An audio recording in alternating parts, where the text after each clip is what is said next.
Hey guys, it's Shorzo here, and in today's video I'm going to be talking about the Fallout series. I've just watched the entire season and oh my god is it good. If you don't want to see any spoilers, I would click off the video now because I'm going to be breaking down a few important things in the series. And yeah, just a basic review of the whole season altogether. So let's talk about that first opening scene. That explosion was incredible. I literally had goosebumps throughout the entire scene. It was absolutely insane. And before the bombs dropped, you can clearly see it's a Fallout show with Nuka-Colas on the side. It had that 1950s retro theme. You had sugar bombs advertising on the TV, as well as Grognak. And yeah, they got it spot on. The first impressions were so good.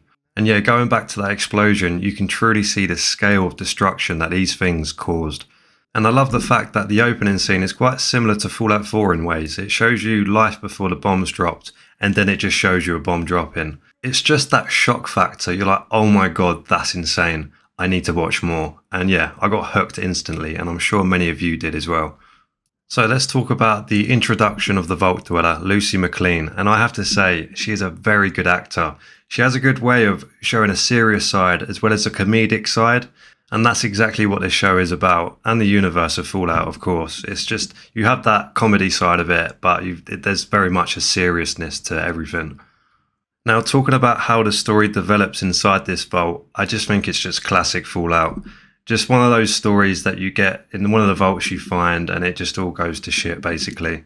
I love the fact that 3 of these vaults are connected, and the only way of contacting them is from the Overseer, and it just adds mystery to it, basically.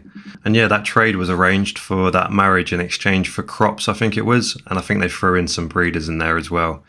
But yeah, they turned out to be raiders, and all hell broke loose. And there was so much gore during that fighting, and that's exactly what Fallout should be. Just the amount of blood and gore in that fight was absolutely mad. And I just want to quickly talk about the vault itself. They've obviously gone for that Fallout 4 kind of look, and they've done it very, very well.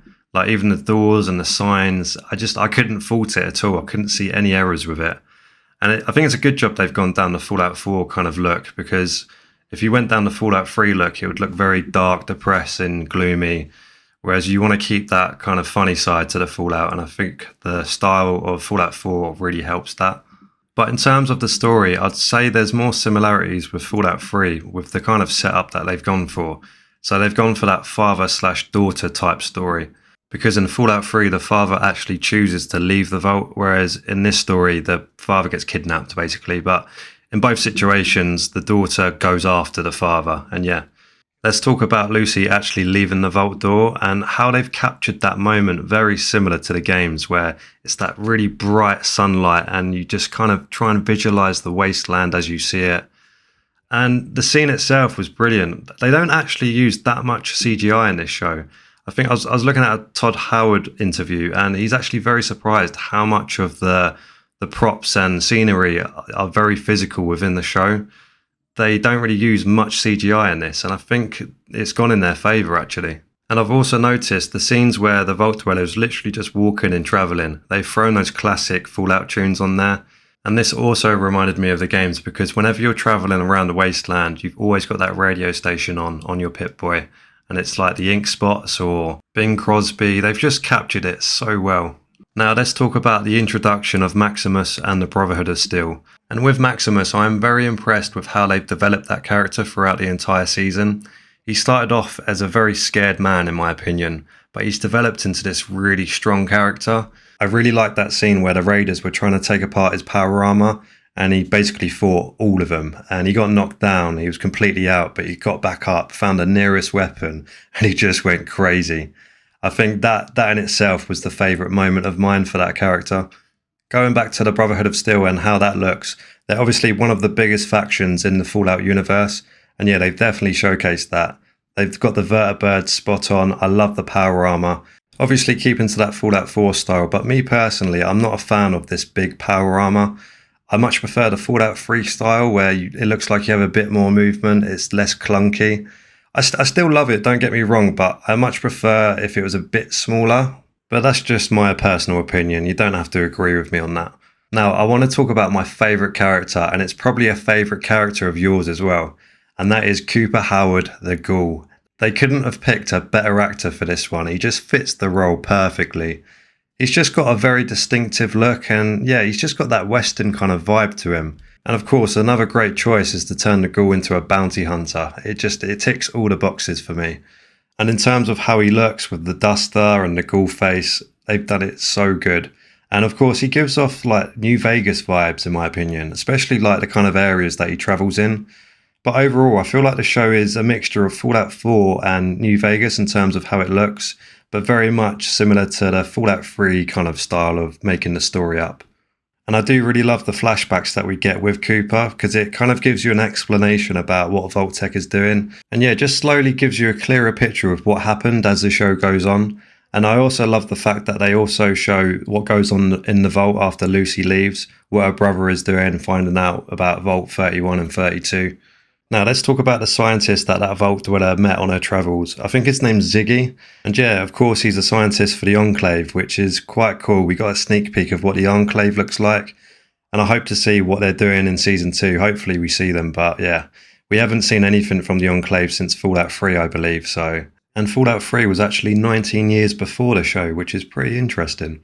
So yeah, this scientist is an absolute key player in this series. And yeah, everyone's after him, basically. You've got the ghoul, who's got a bounty on him. You've got Maximus, who has a mission on him. And of course, Lucy needs him because he will lead her to her father. Because as we know, that woman earlier in the vault called Lee, who took the father, is the client who needs to receive that device that was in his neck. But the scientist obviously doesn't make it because he got shot in the foot in that battle. But yeah, his head got chopped off to make it easier to carry the device, which was quite funny in my opinion. I love how they made all the main characters go after this one scientist at the start, all for different reasons as well. And it reminds me of that scene where they all battle it out in that town. And in my opinion, that's when we get the proper introduction of the ghoul, where he just comes in like a proper Western cowboy and he just shoots up the whole town. It was so good. Now I want to quickly talk about mutants. We did see a few mutants, but I would have preferred if we saw more. We saw a few red roaches, we saw some Brahmin, we saw that Gulpler, we saw a couple of Vault-Tec experiments, a couple of bears, and of course the ghoul. I was just hoping to see like a super mutant or something. Maybe we'll get it in Season 2, who knows, but there was an interesting one that we saw. I don't know if any of you guys remember this, but the scene in the Enclave base where the scientist was, there was someone like rolling a bed out and it looked like some kind of monster was under these sheets. I'm kind of guessing it might be like an alien or something, because we have seen aliens in the Fallout series. But going back to the mutants we have seen, of course they've had to use CGI, and I have to say I'm very impressed with the CGI that they've used. It doesn't look fake at all, it looks really good. Before we talk about the ending, I just want to quickly talk about a couple of scenes I really enjoyed. There was one particular one where they were going to cross a bridge. I think it was a train track of some sort. And there was two people up ahead and they were very suspicious of each other. And I just found it quite funny because Lucy, the Vault Dweller, she was being really polite. She was like, right, we're going to put our hands up and we're going to cross each other. And like when they started walking, I was pissing myself laughing basically. But of course, we know what happened there. They whipped their guns out and Maximus dealt with him basically. He took a gunshot, but he dealt with him. And there was another scene that kind of screams out to me. The scene where the ghoul took over that super duper mart after all that commotion happened, and he sat down on the sofa and he watched his old show from like 200 years ago. I just think that was such a cool moment for a ghoul, seeing yourself on the TV from like 200 years ago. I just thought that was so interesting. Right, so we know the NCR controlled Shady Sands back in the day, and it got bombed by Hank McLean back in 2277. And of course we know the story with Hank, with the flashbacks the ghoul was having, and what the brother was finding out in the vault. So it was very well put together, I must say. And yeah, in the final episode, you've basically got what's left of the NCR battling it out with the Brotherhood of Steel, all going for the same thing, basically. Lucy finally delivers the device to Lee, but Lee breaks it to Lucy about everything her father has done. And yeah, she's in shock, basically, as you would be. She finds out her dad blew up Shady Sands, and as well as killing her own mum. And to top it off, her mum is literally sat at the table, half dead basically. And yeah, there is a really dark side to Fallout, as you can see, as well as a comedic side.